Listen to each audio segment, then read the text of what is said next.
Hi, my name is Amber Raskin, and about 8 years ago I had a crazy idea. My name is Dawn Evenson, and around the same time, I had an epiphany.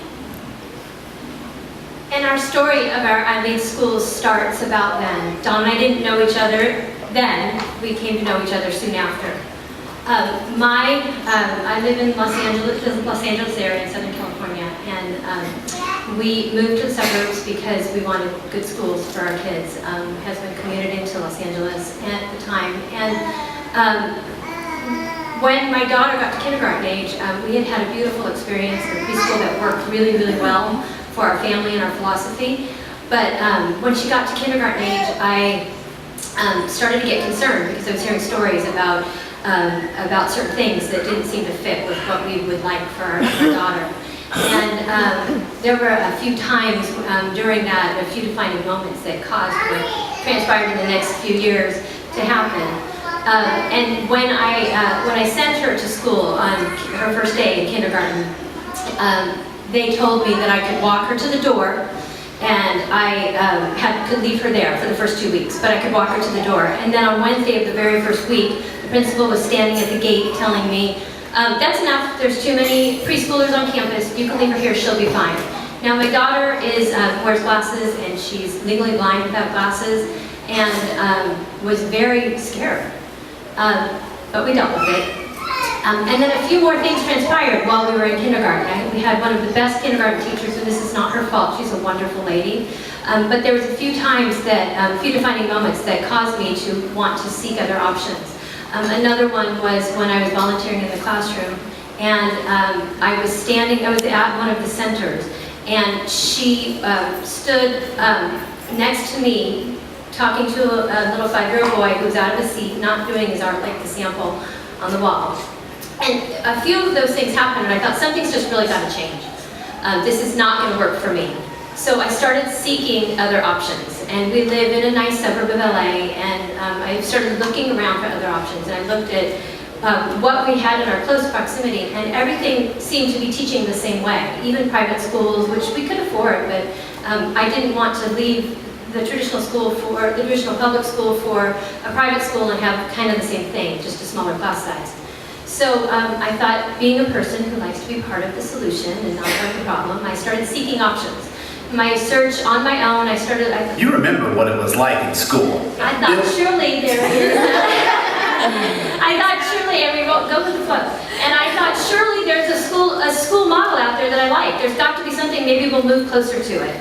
And I started seeking, and so I looked in Los Angeles, and then my search took me to San Diego and the desert and Northern California. It's a big state, took a lot of time. And I found myself after these meetings, after going on these trips, finding some really neat schools and coming home and telling lots of people about them on the phone every day afterward, every time afterwards, repeating. So I started to feel like there might be some kind of need in our area. And decided in that process, I started learning about, I looked at everything from Waldorf to parochial school, private, public, traditional school, everything you could think of. And my background was not in education. I was just a parent that wanted a place for my daughter, who was the older of my 2 kids. And so in that process, I learned about charter schools. And the movement was 15 years old in our country at that time. And it was new. I didn't really know what it was. I didn't understand what it was. I thought, is it kind of private? Is it kind of public? How do you choose to go to one, or do you get to choose? And I started to learn about that and found out that they are indeed public schools. They are public schools that are free, but they don't have district boundaries. And so then I thought, we need one of those. We don't have one of those in my area. There were charter schools that were independent study, but there were no site-based charter schools where you send your kids and drop them off all day long. So I set out to make that happen. And then in that journey along that time, I met Dawn. And it's been a beautiful, wonderful, and amazing journey doing this for my own kids. But I found out in the process that there were lots of kids that really were interested in this, that really needed a school like this, and lots of parents and families that were interested in a different option. And what I really started to realize as we've been on this path is that I started it for my daughter was the first need, and my son was the second, who came along later. But I really did it, and I say this because people come into our school and say, I wish I had a school like that. I really did it for me. And that's because when I tell the story, the impetus was my daughter.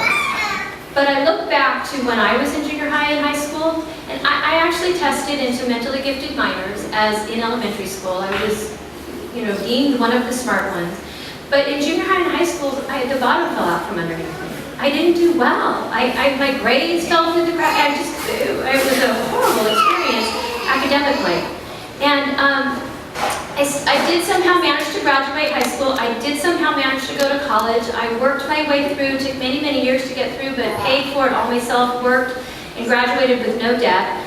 But then didn't like what my degree was in, because I just did it because I thought I was supposed to.